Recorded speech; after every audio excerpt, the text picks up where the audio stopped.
If you're a coach and you're scared to put yourself out there, here's the really uncomfortable part. You can be amazing, brilliant at what you do, years of experience. You could have an amazing offer, the real ability to actually help someone.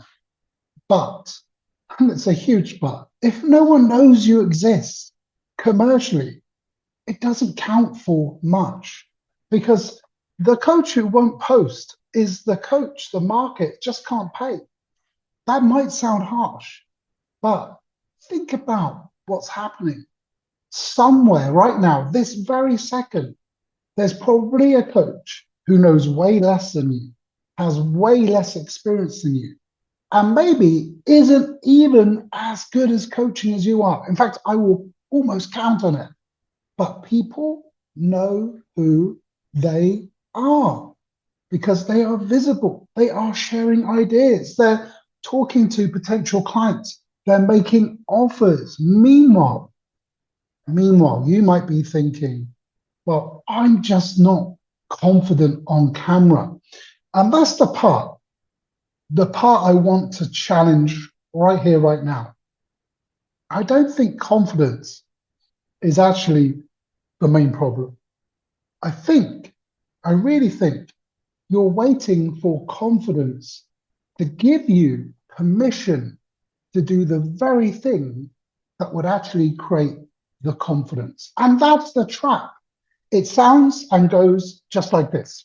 When I feel more confident, I will start posting. Or when I know exactly what to say, when I look better on camera, when I've sorted my content strategy, when I've got a better background, when the lighting's better, when I have a clearer niche, when I stop caring about what people think, then I'll do it. Except 6 months can disappear just like that.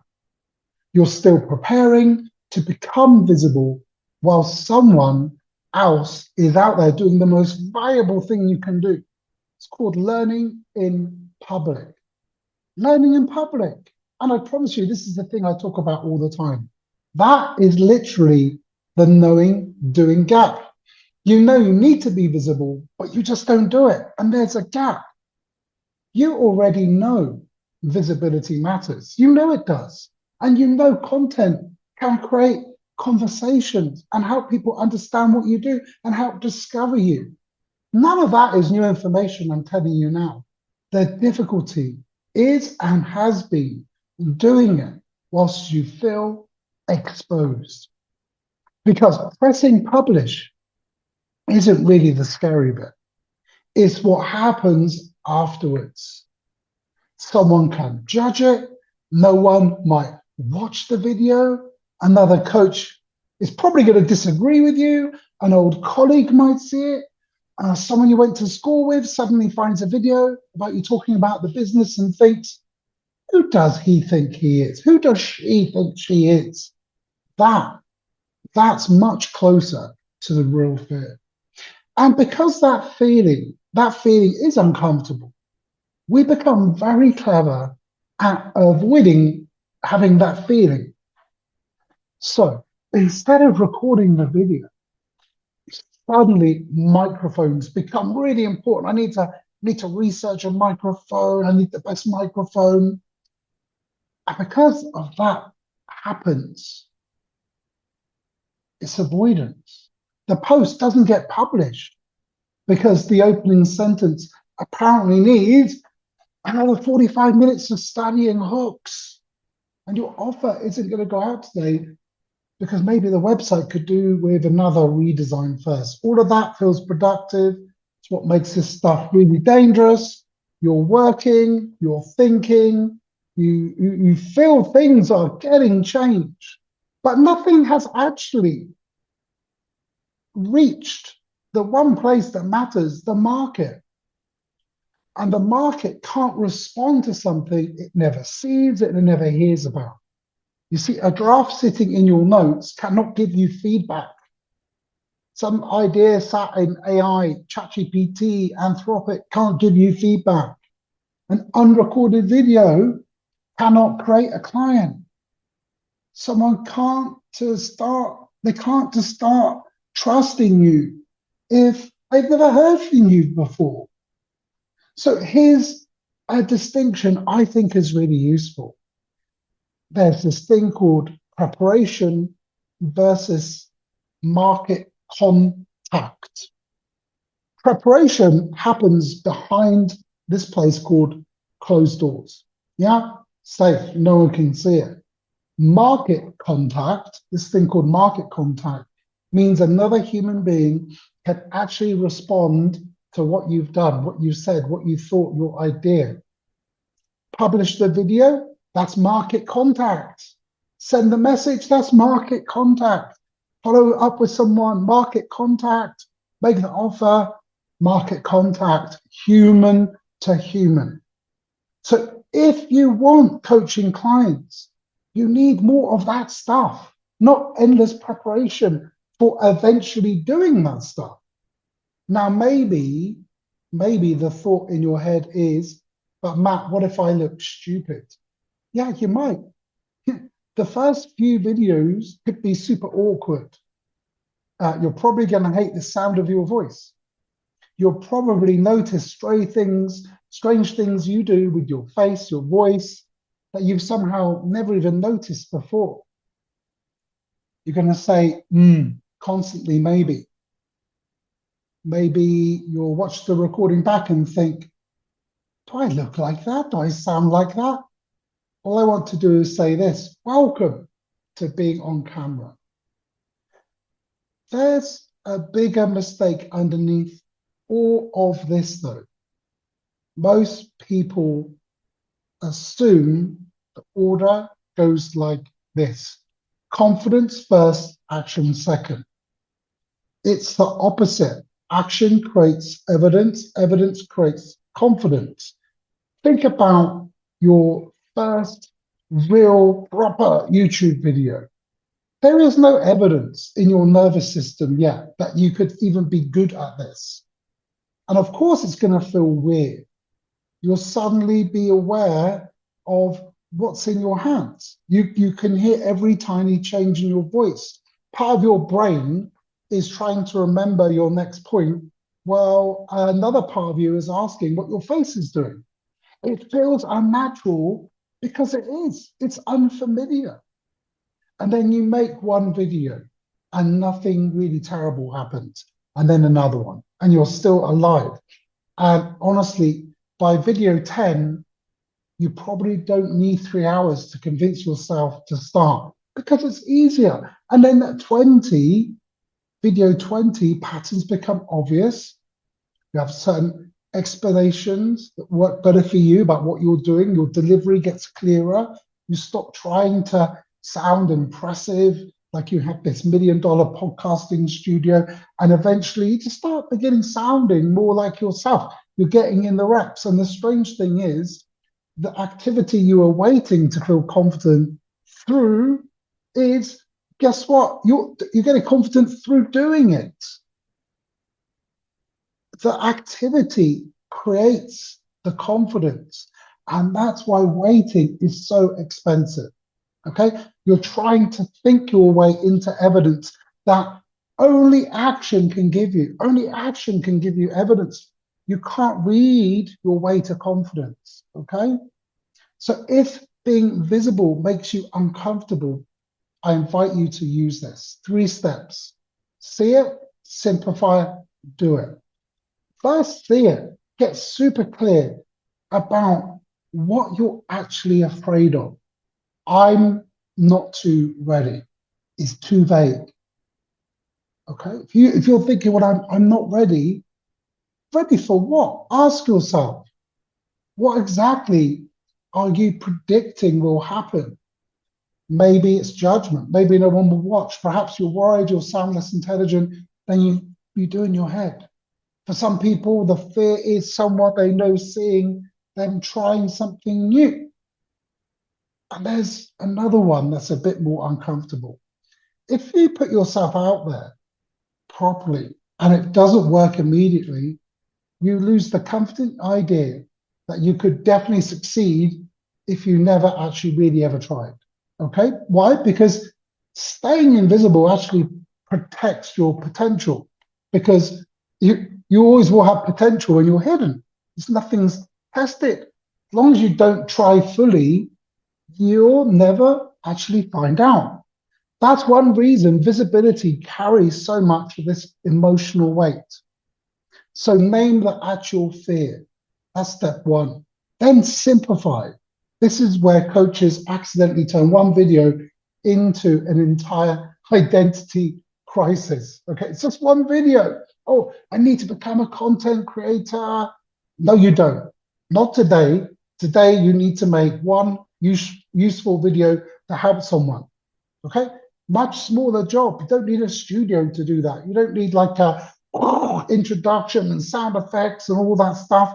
No one needs you to go viral. No, help one person with one problem. Imagine a client sat opposite you, and and they ask, how do I stop overthinking my content? Okay, you could answer, okay, well, of course, stop overthinking, and you could teach them this. You know, just like a conversation, you're sat opposite them. Imagine you're coaching yourself and a student said to you, okay, I'm terrified people are going to judge me if I start posting. Okay. Could you coach that person asking that question? Of course you could. Of course you could. So just make things simple. Okay. One thing that's really good is to think of ways you've helped people before in the past, the topic and make a video about that. That is simplification. Then comes the most difficult part, the part people avoid, doing the thing. Okay, do the thing. Don't watch some YouTube advice or read a book on YouTube if it's video, okay? Don't do it. Do the smallest, honest version right now. Record the video, even if it's 3 minutes, 5 minutes, 10 minutes, whatever the idea needs. It's not going to be perfect. That's fine. Everyone has to start somewhere and publish it. Because once you do that, something very important has changed. Now there is evidence. You said you were going to do something and you actually did it. And that matters way more than content itself. Okay? It's going to help you create content, but it's more important because every time you keep those commitments, you rebuild and build a little bit of self-trust. Okay? I said I'll record it today, and then you did it. And your brain starts collecting evidence. Oh, when something matters, you can follow through. Fantastic. That is doing mode.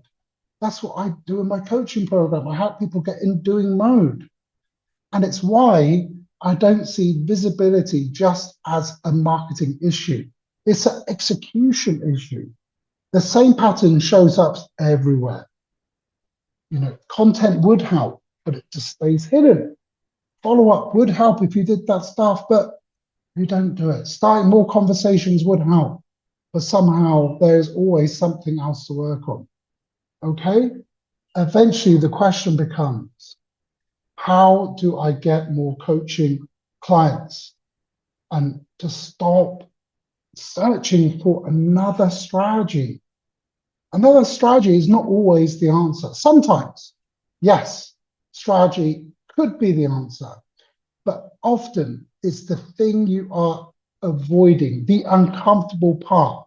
So if you're hiding, okay, there isn't a funnel in the world clever enough to completely compensate for someone hiding. It doesn't work. At some point, someone has to hear your ideas. They need to understand the problem you solve. They need to think, that's me. That's exactly what I need help with. They can't do that if you're invisible. Now, I don't want you turning this into another like crazy rule. I must post every day or I'm failing. That's not the point. Okay, practice helps. Yes, volume helps. Absolutely. But I'd rather see someone publish consistently than attempt to become a content machine for 10 days and burn themselves out and then disappear for 3 months. What you need is sustainable evidence. One video becomes two becomes 10. And along the way, you'll learn what people respond to, you'll get clearer, you'll improve a video, eventually the question changes. And instead of, am I confident enough to post this, it becomes, what does my audience need me to talk about next? And that's a very different place to create from. Your attention stops being completely on yourself. How do I look? How do I sound? Oh my God, what will people think? Did I say it perfectly? And it moves towards the person watching. What do they need to understand? What's the clearest way I can explain this? Where are they getting stuck? What could I say that would actually really help them move? Much better questions. Your job isn't to look perfect on camera, by the way. It's to communicate. It's to share ideas. It's to teach. It's to make the right person sit back and think, this is exactly what I've been doing. So here's what I want you to do after this video. Don't go watch another video on confidence. Leave the camera research alone, okay? Forget creating 30 days of content plan. Just pick one problem your ideal client is dealing with today. Open the camera, okay, even just pick up your phone and record it and explain what you'll say if that person was sat in front of you, opposite you, in a restaurant, in a cafe, over a coffee. One person, one problem, one useful message, then publish it. And when the fear turns up, which it will, don't automatically treat the feeling as a reason to stop. It might simply mean you've reached the edge of the knowing doing gap and you know the next move. The question is whether you're willing to make it whilst you feel uncomfortable, because you don't need to become fearless to get coaching clients.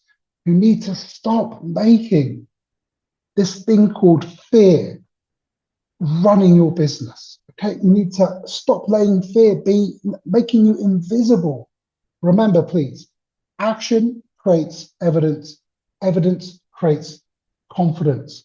Wait until you feel ready and you will stay invisible for years. Start acting whilst you're uncomfortable and you begin to start collecting this wonderful thing called proof, evidence, proof you can publish, communicate, survive judgment, keep going, proof you can really trust yourself. If you recognize yourself in this, you know a lot. You've learned a lot by the actions that you actually not doing. You know, the thing you need to do to create clients, you're delaying it. That's exactly what we work on. Inside of this challenge I've got coming up, it's my challenge. It's not another place to sit and collect evidence and more information in the head. We go and get evidence in the real world. It's about getting into doing mode. We see the resistance, we simplify the next move, and we do the work. I'll put the link below if you want to come and do that with me. But whether or not you join or not, do one thing before today ends. Put yourself out there, not perfectly, but actually put yourself out there. And I'll see you in the next video. I've been Matt, you've been amazing, and I'll see you soon.